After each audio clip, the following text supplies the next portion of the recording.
আল্লাহ রাসূল সাল্লাল্লাহু আলাইহি ওয়াসাল্লাম বলছে, প্রথম মিনিট নাফরমানের কবরে যখন ফেরেশতারা তাকে ছেড়ে দিয়ে আসবে, প্রশ্নের জবাব দিতে পারবে না, আল্লাহ তাআলা বলবেন ফেরেশতাকে, ফাআফরিশুহু মিনান নার, এই ফেরেশতারা এই বেঈমানের কবরের মধ্যে জাহান্নামের বিছানা বিছায়া দে, তার গায়ে জাহান্নামের পোশাক পরায়া দে, ওয়ালবাসুহু মিনান নার।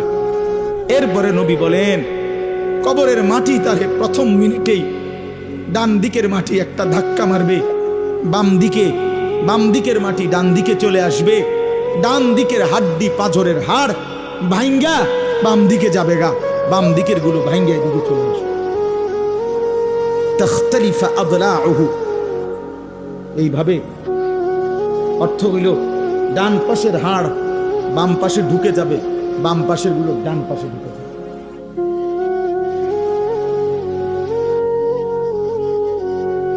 ছেলেরা আমার, কি রঙ্গে ফুর্তি করো বুঝি না ভাইয়া, কেন নামাজ পড়ো না তাও বুঝি না, কেন আল্লাহরে চিনলা না?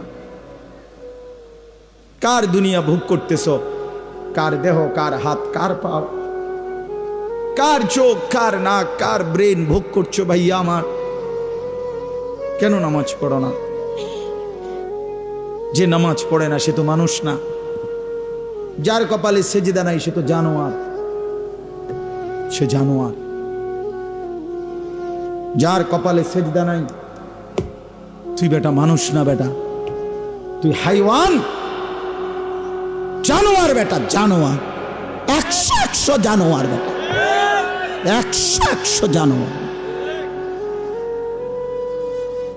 যে কপালে সেজদা নাই তুই কিসের মানুষ বেটা? তোরে মানুষ বলবে কেন?